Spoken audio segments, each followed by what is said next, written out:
So here's the question. What is going on inside of the minds of top influencers and business professionals that are causing them to excel in their career and in life? My name's Tim Shurr. You're listening to Psychological Secrets for Skyrocketing Your Business, and the answers you've been seeking are in this podcast. Today, I've got an awesome guest, and I'm so excited that I finally have him on the show. I had to track him down. His name is Thaddeus Rex, and Thaddeus is, I've known him for a few years now, and the more I get to know him, the more impressed I become. And we sat down, a few weeks ago, and we had a real conversation about my business. He took a real interest, and it's one of the secrets to maximizing your influence is to really take an interest in somebody else and really try to add value. Really try to do whatever you can to make a really positive impression. And Thaddeus did that for me, and took time, focused on me, got really interested in what I was doing, and started asking some very clever questions, and he started challenging me. And for those of you that know me and you've listened to my stuff, you know that I like to be challenged. I like to be the dumbest person in any room that I'm in so that I can learn from other people. and that's always been my goal, and it's always been so easy. Yeah, well, it was easy for me that day when we were hanging out. So I thought, okay, this is awesome. I got to bring him to my fellow listeners. And so, Thaddeus, I'm glad you're here. Let me give a quick introduction, so those that don't know you. So when I met Thaddeus, he was a performer, and he was doing all kinds of amazing things. This guy knows how to play guitar. I mean, a beautiful singing voice and just really stage presence like crazy. And when he was out there touring, he was on an Emmy award-winning PBS show, and then they went on a big tour for over a decade, and got all kinds of thumbs up because he was helping kids to love reading, right? And so he got a thumbs up from the governor for creating a unique program for fostering rural entrepreneurs as well, and so what he did was, this is my take on it, right? What Thaddeus has done is he has gone out there and he has been in the real world, and he has been performing, and he has been touring, and he has been all over the place, and he got a really powerful, profound understanding of what it takes to run a business, what it takes to be successful. And with his mind as sharp as he is, he took all that TV experience, all that touring experience, all that performing experience, all the traveling and booking and marketing and sales and everything that goes into that, and he started really learning how to brand people, how to really take your message and make it just shine through all the madness. Right? So Thaddeus is like a bright light in a dark room, and he helps people to really fine-tune their message and then increase their charisma as well. In fact, he has an awesome program called The Science of Charisma. We'll talk about that later. But he's had such great rave reviews that the Washington Post said that this guy is like part Monty Python and part Dr. Seuss because, he's so funny and whimsical and yet smart, right? So really, really intelligent when he says things. And when he sits down with you and he just looks at you and he gets that, that look in his eye, it's like, he's this hypnotist. He just really draws you in. And so, Thaddeus, thanks so much for being on our show today. Hold on. I'm busy writing all this down. That sounded really good. Thank you so much for the fantastic introduction. I appreciate it. Oh, absolutely. So, I wanted to just share my personal experience with you because I've been so impressed. So, all right, let's jump right into business, okay? Because this program is all about breaking down the science of what makes people successful in their business and then in life. So we're going to take a little deep dive into your unconscious mind. All right? Absolutely. Well, it's interesting you say that. When you're thinking about how do you become more influential, and all the way going back to the music days, combining a way to make a living, but also how do you make an impact on the world? And there was a lot of corporate sponsorship money out there to engage kids, and especially if you could engage kids with reading. I mean, I know we helped tons of venues get grants from Target. Target has a huge initiative to promote education and promote reading and the arts. Chase Bank did, sponsored events. McDonald's sponsored events. All sorts of corporations. At the same time, the educators and administrators who I was working with, we knew the way to get a child reading is to engage the adult, because kids are going to model what their parents do. And so we had to create a show that engaged the whole family. And we had different messages, almost like the way a Disney movie makes you laugh at different jokes than what your kids are laughing at, but you're both laughing together. Yes. And it's very much that way, and increasing and adding in that messaging so that people were being motivated in different ways. And we knew the best way to influence a child, for instance, as parents, we're often taught we should take our kids to the library. We should read to them every night. And obviously that's helpful and important. Even more important, what the research shows, the kids who become lifelong readers are the kids who see their parents reading. It's not the parents who read to them, but the kids who see their parents reading in their own free time. Because kids are going to model and want to be like you. And in the business world, it's almost the exact opposite. The higher you go up the food chain, the more gatekeepers people have, the more difficult it is to connect with them. And I know a lot of you out there listening might be in sales or even in leadership executive positions where networking is a big part of your job. And the higher people get up the food chain, the more difficult they are to connect with. And ironically, the best way to connect with the CEO of the biggest company is to somehow engage his kids or someone else in his family. And you'll hear salespeople a lot of times get trained, ask them about their kids. And I think when you engage, you have to think about what influences that person and where do they look to for support, because no matter how impressive somebody is, they have somebody they go to for support, and they need it too. And if you reach out and offer to help, you have the opportunity to become that person, especially when you do it from an authentic and genuine place of helpfulness and value. That's really interesting.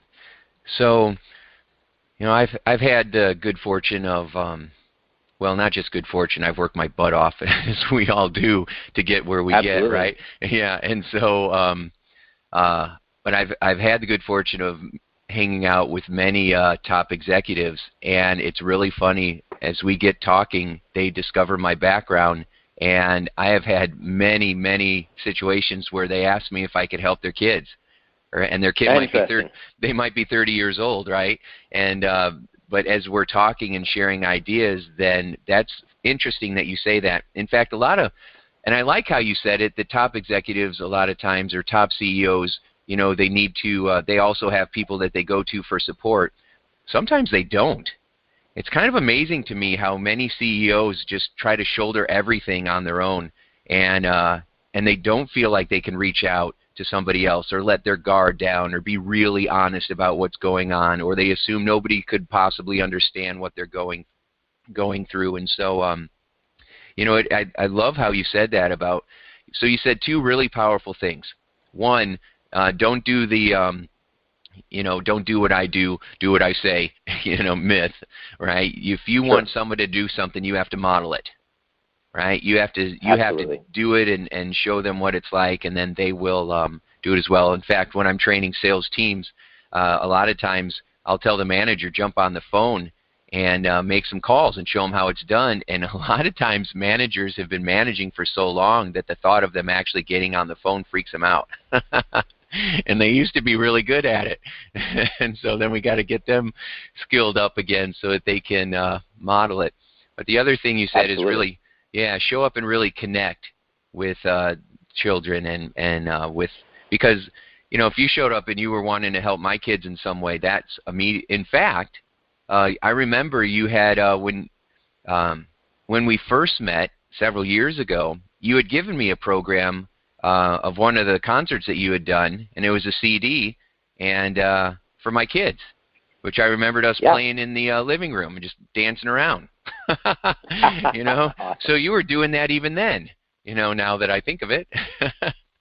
So, way to start off the show with some really powerful insights. So, well, the question becomes then, right off the bat, if I'm going to challenge you a little bit here is, all right, well, if you're trying to connect with a CEO and you want to add value to their kids, how are you supposed to find out who their kids are or what their kids are into or what they might need? Oh, that's a great question. I mean, for that specific opportunity, you would have to fall into it. I think it'd be a little creepy to go out around researching who somebody's kids might be. at the same time, I think it's important to realize that we all have that inner child inside of us. Mm-hmm. And it reminds me of that story of the man who was severely depressed, and he wound up he felt like he had no one he could talk to. And so he went to the doctor. The doctor checks him out. He's completely healthy. He's just sad, very, very sad. And the doctor says, look, I'll tell you what, there's nothing I can give you to make you feel better. You're healthy. But one of the world's best clowns, one of the best shows you'll ever see is in town tonight. The guy is hilarious, Pagliacci. If you haven't seen Pagliacci, you got to go see it. You are going to love it. And the poor man on the table starts crying. He says, you don't understand. I am Pagliacci. Mm. And everybody has those moments, no matter how high you go, where you feel everybody has those feelings sometimes. So I think when you sit down with somebody, it's easy to do a comparison. Oh, well, they're this CEO, or they're this celebrity, or they are this president, and they have XYZ, and I checked them out on social media, and they do all this amazing stuff, and I'm just me. And if you walk in with that attitude, it's really hard to engage somebody. And you bring just as much value to the table as they do. They wouldn't be meeting with you if you didn't have something of value. And when you sit down, I think when you remember what you have inside, if it's the product you bring, if it's your experience, even if it's just being there as a fellow human being, having a real conversation, you're always equals. And you can have that conversation and be there for them and find out about them and honestly, what are they trying to accomplish next, and who do you know that might be able to help them make it happen? Yeah, if you go in, that's profound. It's really profound, and I love the story. You know, the whole point of standing out is being others focused and being willing to serve. And you said it so eloquently, right? Go in and genuinely know your value and then bring value. And it's hard to bring value if you don't know your own value. And so people either struggle because they don't feel like they're good enough, or they struggle because they make it too much about themselves and not the person in front of them. Sure. So very, very good points.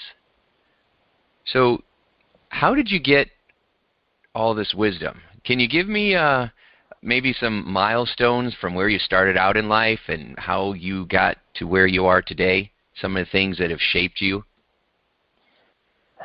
I really appreciate using the word wisdom as a compliment. I'm not sure that I've never felt of myself as a wise person. I just feel like I'm always trying to learn. And I have, ever since I started, the moment I decided I wanted to make performing my career and the arts my career, I knew that was a very, very difficult path and that I couldn't get there alone. And so I had to seek mentors.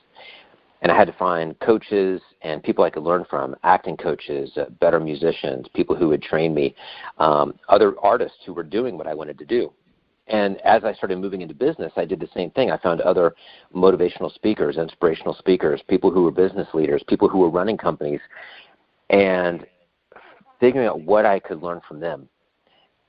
And I found every time I meet somebody, there is something new to learn. Mm-hmm. And it's a great opportunity to sort of expand your own repertoire by always learning and observing what other people are doing. And one of the best lessons I got is, once again, to that modeling. Pay attention to what they do, oftentimes less than what they necessarily say. Mm-hmm. Yes. I got to remember that we're doing a podcast because I'm sitting here nodding my head, spacing off, thinking about it, forgetting that, I need to say something. I must make some noises now. Yeah, that's awesome. Noise.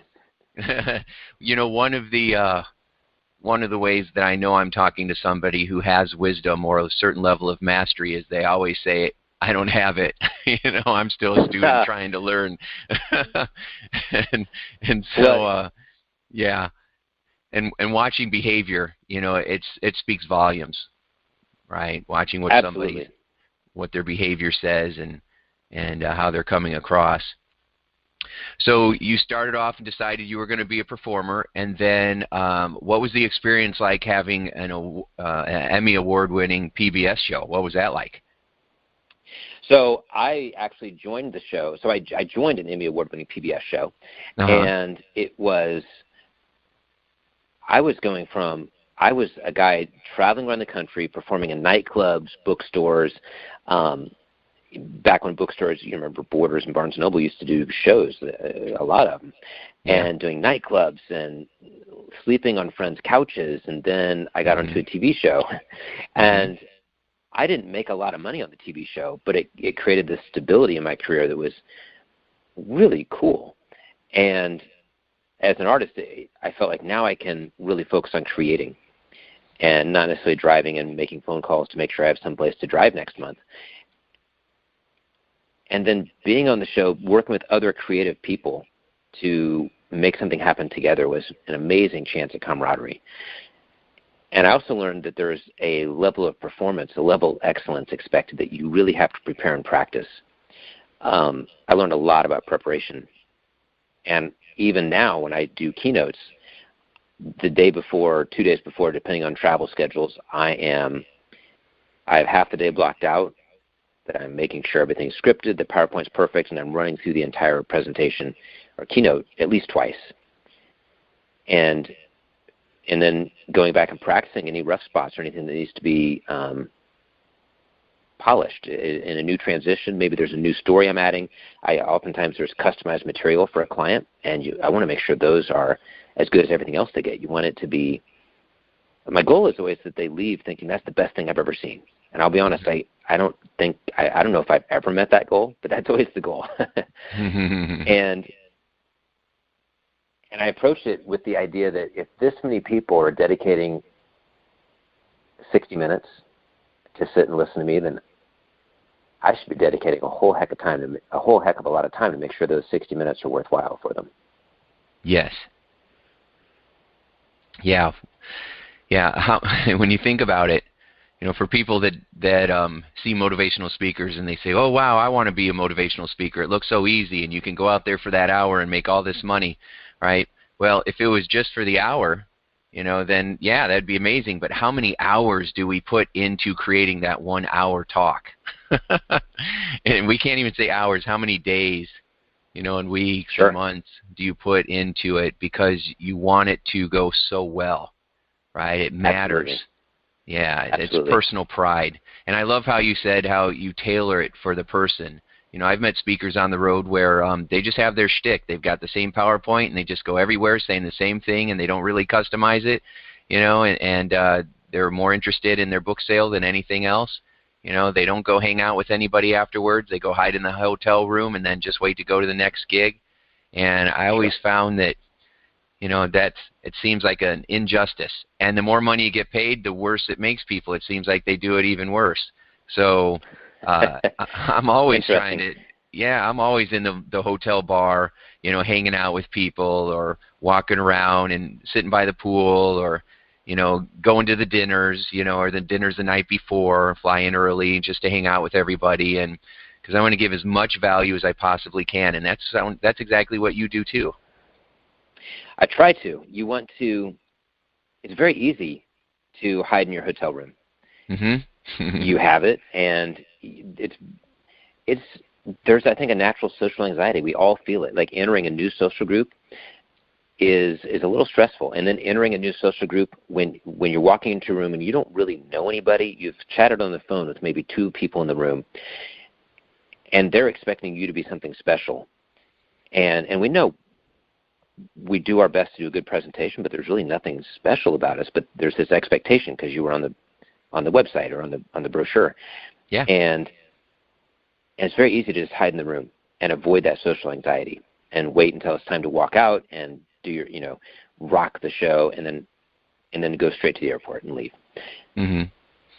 If you, though, go in and sit down and talk to people at the luncheon and spend several hours beforehand, a couple of real practical things happen. It's possible that a presenter earlier in the day might cover something similar to something you're planning to talk about, and then you can address it. Or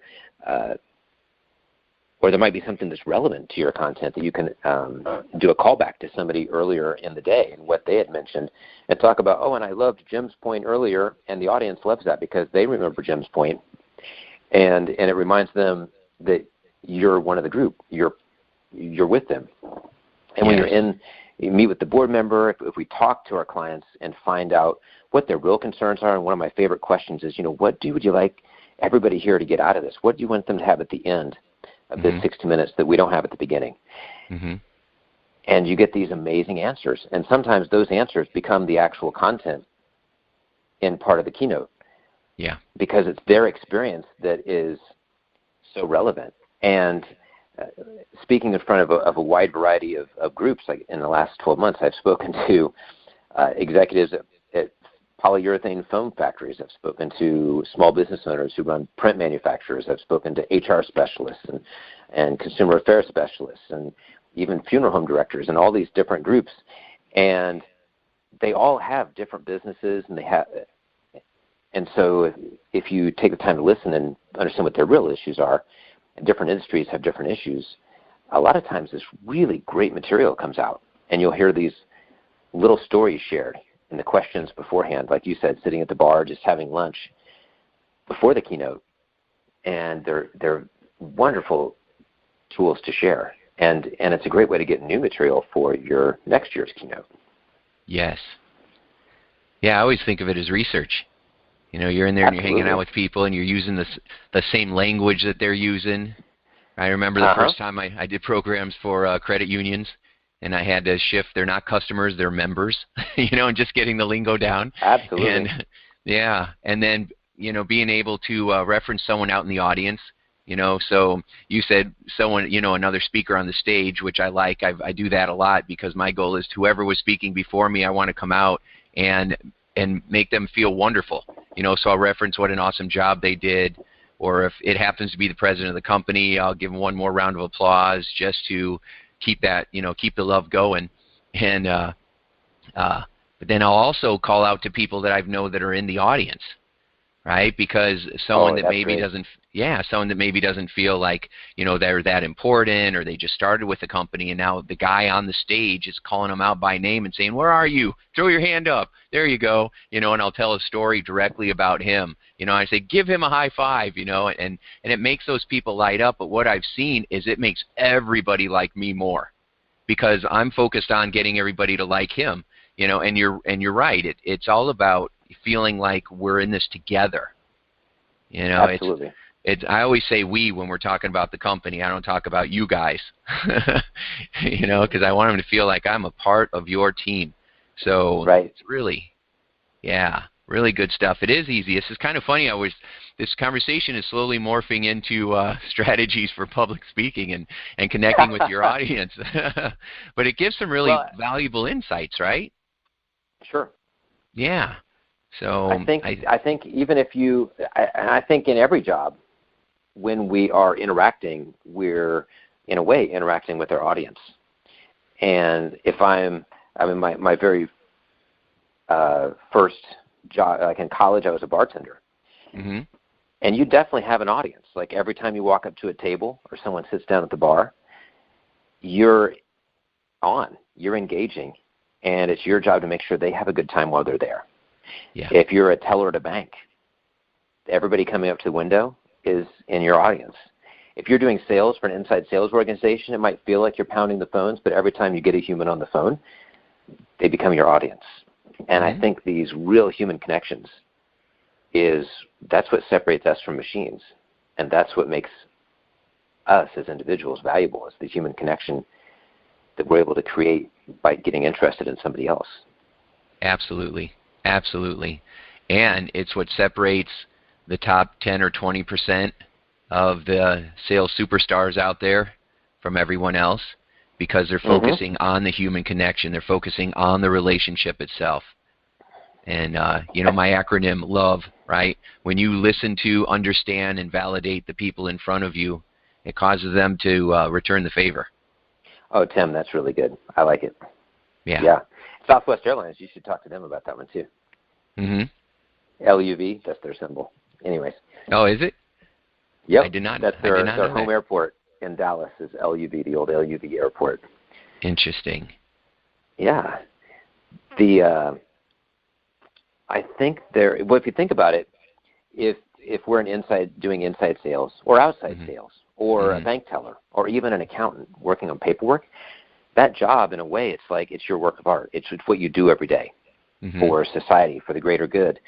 And every artist, every piece of art has three components. You have the artwork itself. And we think of like Michelangelo's Sistine Chapel, and you think, it's the artwork that matters. But the artwork's only one of three components, because you also have the artist. Somebody created it. If there's no creator, if there's no artist, then it's a natural wonder. It's God. It's not art. It's created in nature.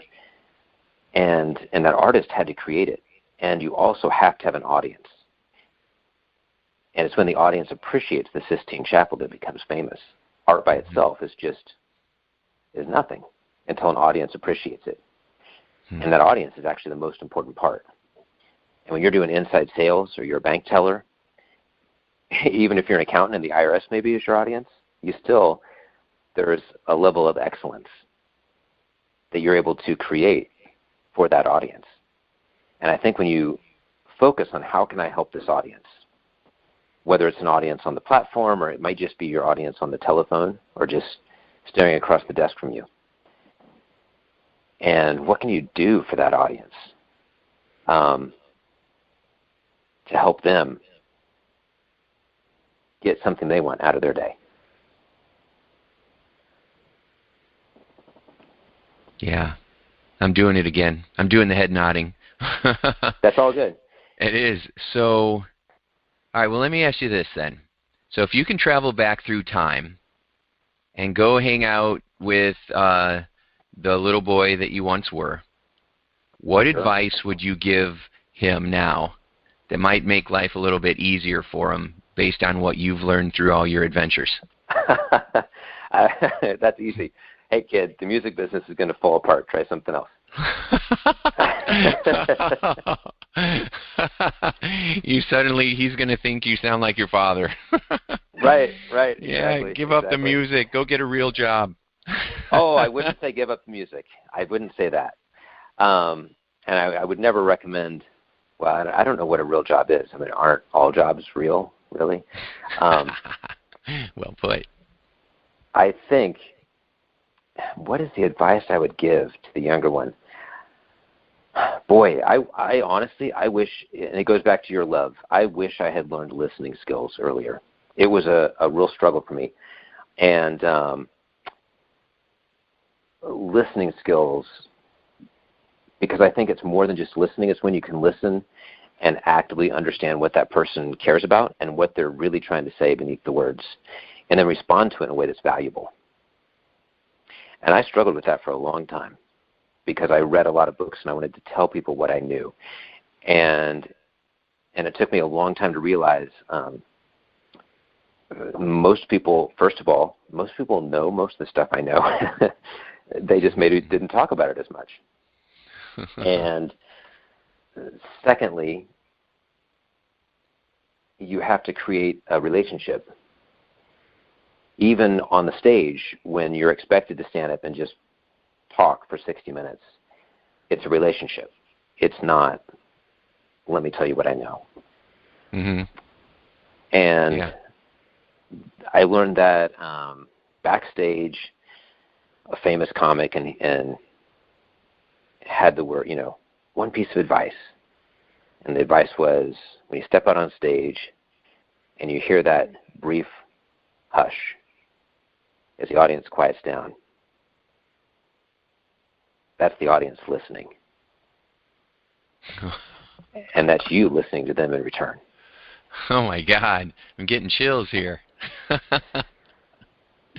And I think there's this same, it's very easy even if we're making phone calls and you feel this pressure like, oh, I got to make so many calls because if I make 25 calls today, I might be able to get 2 interviews tomorrow. And if I get 10 interviews next week, I know I can close at least 1 deal. And I got to close 4 deals a month to keep my quote up or keep buying groceries or whatever it is. And, yeah, you want to keep all that momentum going, but instead, if every phone call itself, if you just stay focused on who they are, what their life is like right now, and what can you do to help them get something that they might like to accomplish next. Mm-hmm. And having that, I mean, as part of that, I think it's really important to be able to succinctly and compellingly tell people what it is you do that's valuable. Mm-hmm. You create a first impression every time you meet somebody. And researchers have a fancy word, they call it unconscious attribution. But we unconsciously attribute characteristics to people when we meet them for the first time. Mm-hmm. We do the same things with new products and new companies that come into our life. And we consider their body language, we consider their posture, the tone of voice, the first couple words out of their mouth. And if you want to be effective, if we want to be effective in this world, it's really our job to manage that unconscious attribution, to manage that first impression proactively. Because if almost everybody I meet has wisdom, knowledge, a product, some opportunity to share with the world. And in order to get that opportunity across, it's really, really important to take on responsibility to create that proper first impression so that people can rapidly see the opportunity you provide. And oftentimes the opportunity you provide isn't for everybody, and it doesn't need to be. I mean, honestly, if everybody on earth became our clients, we would be exhausted. That's really not our goal. Right. And it's not right for everybody. And so it's okay if you say who you are and what you do and create that proper first impression, and 2 out of 3 people don't really respond to it, because when the third one does, that's exactly what you need. Mm-hmm. So, but it's really important to be clear, I think, on what it is you have to offer, and give the person the ability to evaluate it, and also listen to kind of what are they trying to get, and do you have the ability to be or to fit what they need, or is it refer it to somebody who can? Would you say that you have invested a fair amount of time into personal development, working on yourself?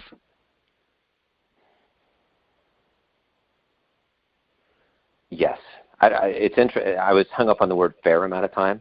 I don't know if I did it fairly, but it was a lot. I think you have to as a performer, which was, honestly, that was a big driving factor for many years of my life, was knowing I'm a professional performer, or I wanted to be a professional performer, or, hey, I'm a professional performer who has enough money to buy gas or groceries, but I'd really like to get to that level where I can afford both. And so constantly, every single show, or every single phone call, or every single sales pitch, every time a brochure went out, evaluating how much feedback came back, every time a mailer went out, and every single one I'm being like, what can I do to make it better? What can I do to make it better? What can I do to make it better? And just relentlessly, every time I walked off stage and got in the van and drove somewhere else, that was the question that I thought about for 4 hours straight. Every time a mailer went out, thinking about how much response came back.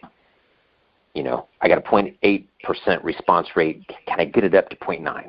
What do I need to do? Can I get it up to 1.5%? What did I do wrong? What can I do better? Mm-hmm. And I think maybe it goes back to Malcolm Gladwell's, 10,000 hours. And I don't know if 10,000 is the right number, but I think it takes time to try something and then work to constantly improve it every time you do it. Mm-hmm. And yes. Well, I ask you that question because the things that you're saying, you only have that level of awareness when you've been working on yourself for a while, for a fair amount of time. Because and this is your expertise, and you know how this works. Well, we both talk to a lot of people. I've talked to people all the time, all day long, every day, and I'm always listening and paying attention. And just the observations that you've made, I want to recap them, just to make sure that everybody really hears them, because you said some really profound things, as you were telling your stories, and I want people to really notice those things, like how when you make a first impression, you only get one chance to do it, and you're going to be judging them, and they're going to be judging you unconsciously.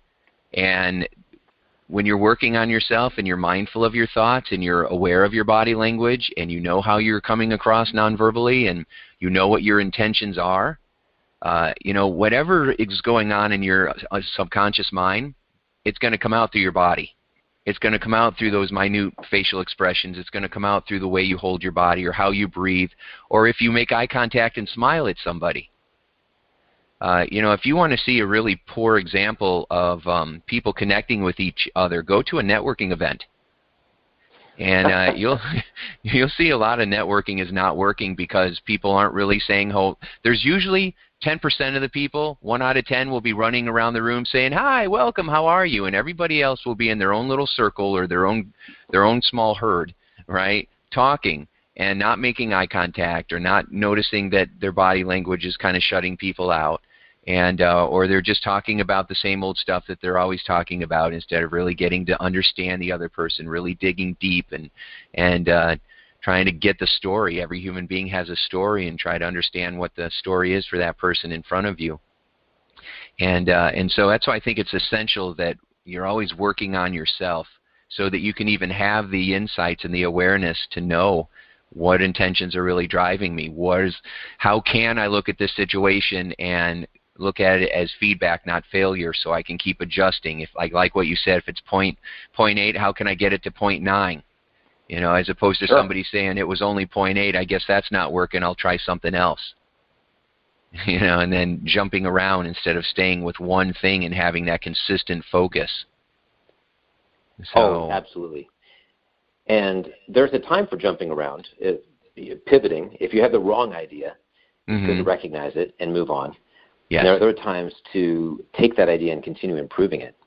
And obviously, for self-improvement, we are, for better or worse, we're kind of stuck with ourselves. So we better go the improvement method.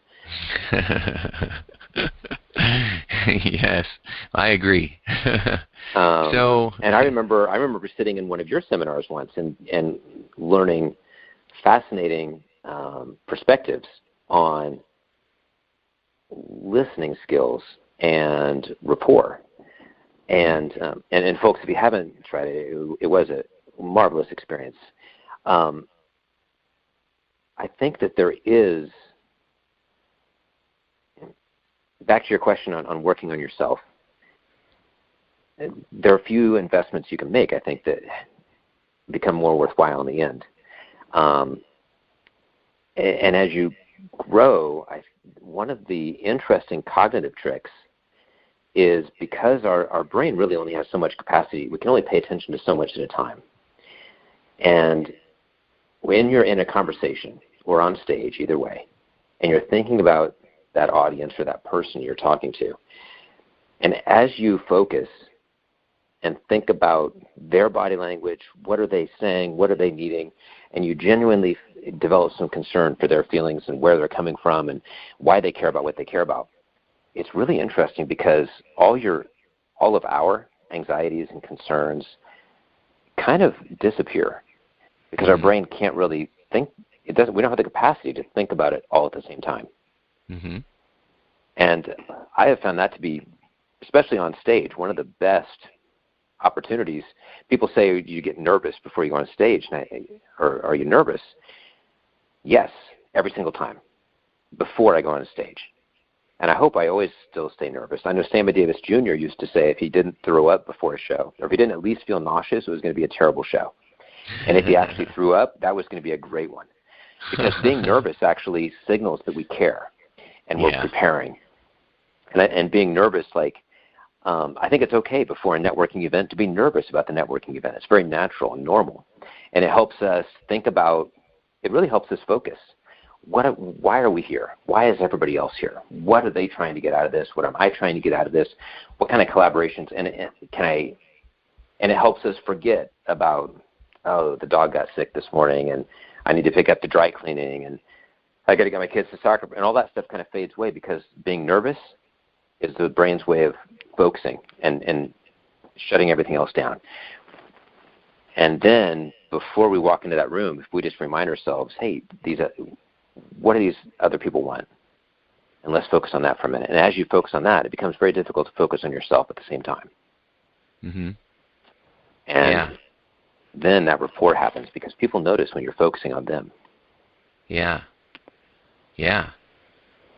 Yeah, I believe that's called cognitive dissonance, where you can only hold one thought at a time. And it was a strategy. You know, I had always struggled with horrible anxiety, and so you know, I've worked through most of that. But every once in a while, if I get nervous or scared about something, or I start to feel overwhelmed, the strategy that I use is, how can I go help somebody?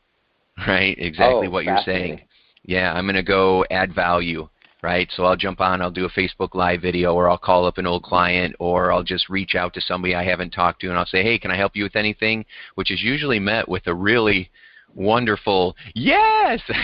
You know, and because people appreciate that, you know, or they're surprised that I've just called up out of the blue, and you know, which makes me feel good, and then I focus on helping them, and then, you know, and then all of a sudden, just like you said, the anxiety is gone because I've added value instead of focusing on what I'm afraid of. Yeah. So do you have an idea of, you know, if someone asks you, Thaddeus, what's the secret of success? You have an idea? Oh, I have lots. I feel like there's a railroad jam. Too many ideas trying to get on one train track at the same time. One of the most brilliant, I think, answers I've ever heard to that is spend less than you make.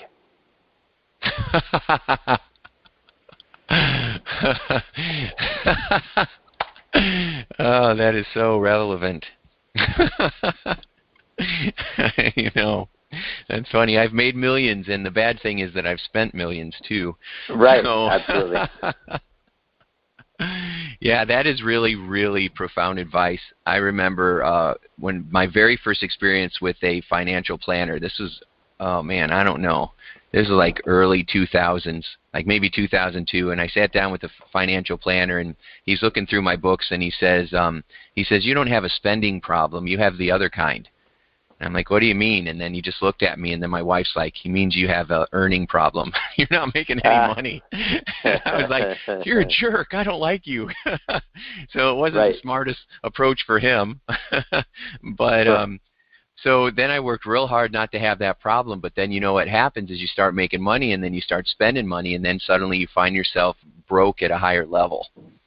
And and so, you know, reading those books like The Millionaire Mindset and The Millionaire Next Door and Automatic Millionaire by Richard Bach, or David Bach.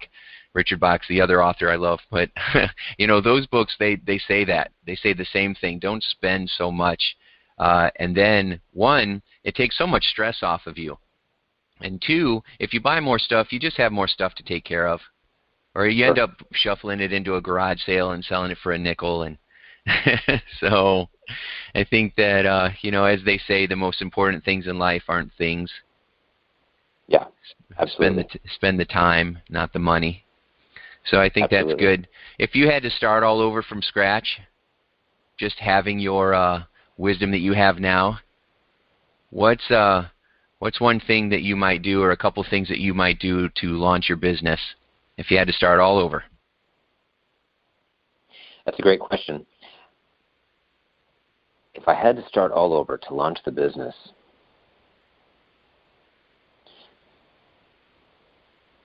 I'm not sure. I feel really lucky, and I haven't been extremely successful at everything I've tried, but I have felt really lucky and blessed to be able to try them. Mm-hmm. And I don't know that every bit of the path I've valued and enjoyed along the way. Mm-hmm.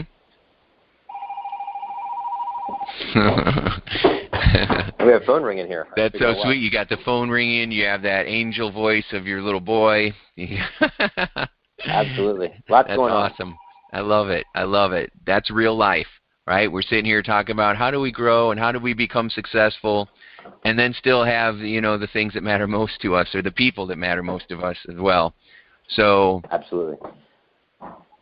I think the that's key something. is Go ahead. Just remembering why we do it all. Yes, that's exactly what I was thinking. Yeah. You know, if you have a why that's so big it makes you cry, right?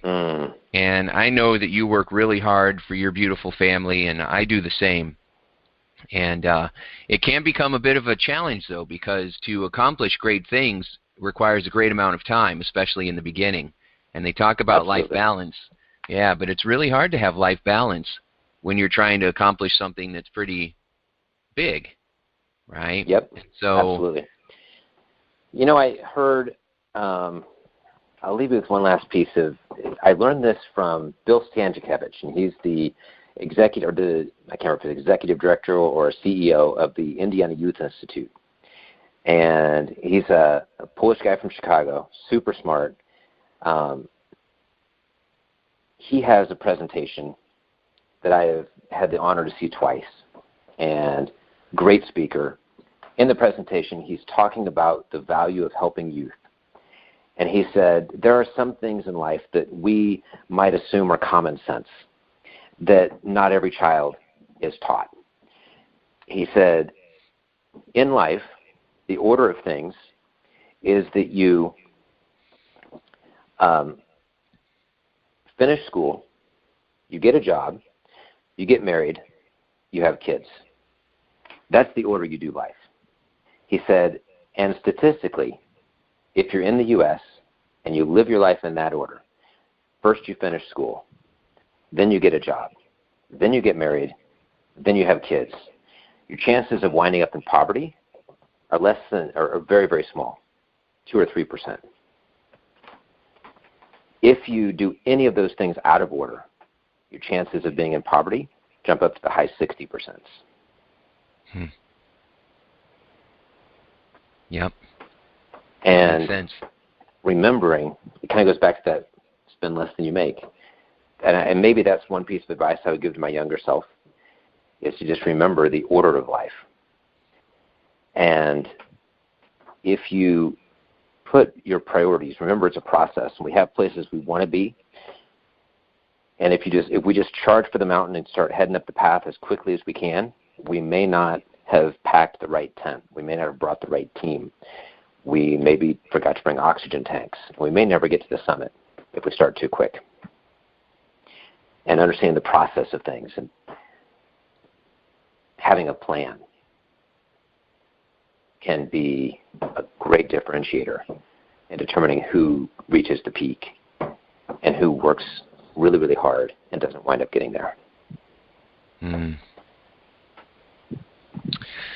Amen, Brother Thaddeus. Amen. That's some preaching there. That's really good stuff. So I know you do some pretty incredible, yes, you're welcome. So I know you do some pretty incredible programs on the science of charisma, among all the other things that you offer with your branding programs and everything else. So is there anything that that's coming up that people should know about? Oh, that's a great question. I'm not sure where your listeners are. Well, they're all over the place, and they can certainly find you at ThaddeusRex.com. Yep, if they go to my Facebook page, facebook.com/scienceofcharisma, and public events are usually posted and promoted there. That is probably the easiest way to find them. Nice. Okay, facebook.com, Science of Charisma. Science of Charisma. Okay. All right, guys, you heard it. Go there, be square. You can check out, make sure that you like the page, right? And you give Thaddeus a thumbs up for the program today. We really appreciate it. Thaddeus, thanks so much for being here on the program. It was really enjoyable. I got a lot out of it today, and very inspiring stuff. Oh, man, I felt like I was the one learning. Thank you. We're always learning, right? I appreciate it. Wonderful. All right. Thanks so much. And for all of you that were listening today, you guys, like Thaddeus said, you know, this podcast wouldn't mean anything if you weren't listening to it. So thank you so much. I really appreciate that. And make sure that you make today a sure success. Talk to you soon.